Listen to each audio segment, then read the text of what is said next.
Hey everybody, Boris Johnson speaking for us. Welcome to the weekly technicals for the commodity dollars. For Aussie dollar, dollar CAD, Kiwi dollar, July 29, August 2nd, 2019.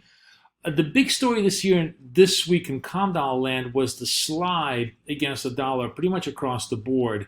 And more importantly, I think end of the week there was a lot of fear over the fact that the trade deal with China looks like going to be put off completely before the election.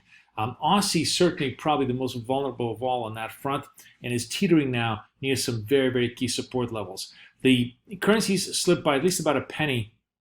Aussie came down from 71 down to 70 resistance and 69 support. That's a very key support level here.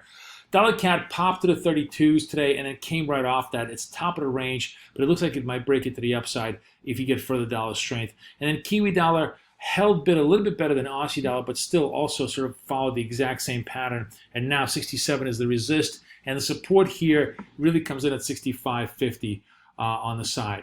Calendar on the calm dollar front actually has a couple of interesting echo data. Let me just come back here.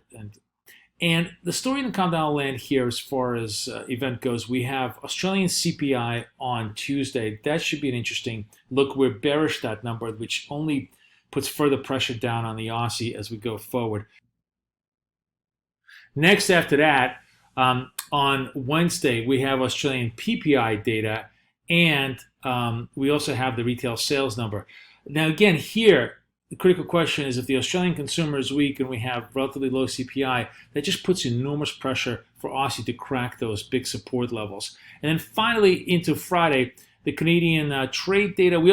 Thursday we have the Canadian GDP data. So there's just a smattering of Aussie and CAD data. There's nothing on the Kiwi side this week as far as calm dollar land goes. But really, all of the economic data takes kind of a second backstage or second-hand approach to what the Fed is going to do.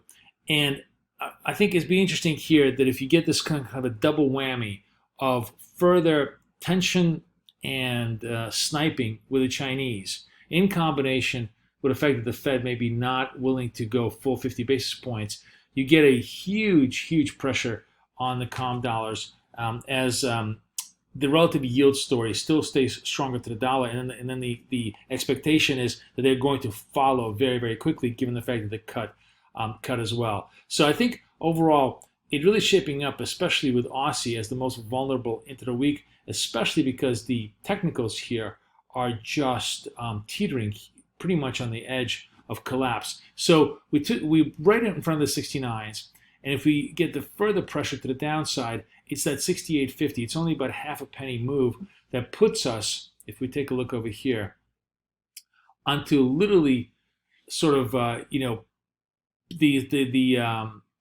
fat finger lows. The fat finger lows were, I believe, 67.50. So that's a very vulnerable story. I mean, sort of most people have been ignoring this bottom because it was just a witching hour move, and everybody's focusing on the 68.50 as the key support level. We tested it once, tested it twice, came back, went through the 70s, and then could not hold it. And the fact now that we're back down and reflecting this fresh fears of Chinese U.S. tensions suggests that the Australian the Australian dollar is going to just get further pummeled to the downside here. It's certainly relative weakness here.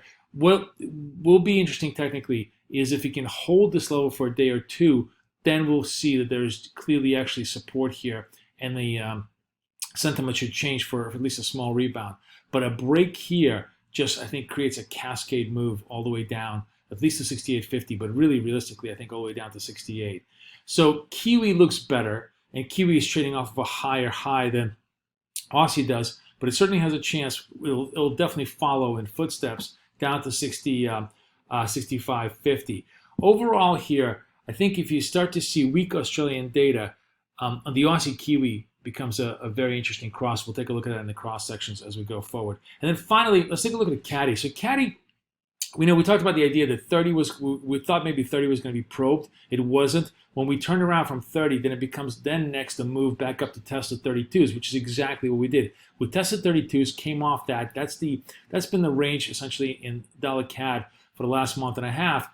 But now that's going to be the big question mark forward. If the U.S.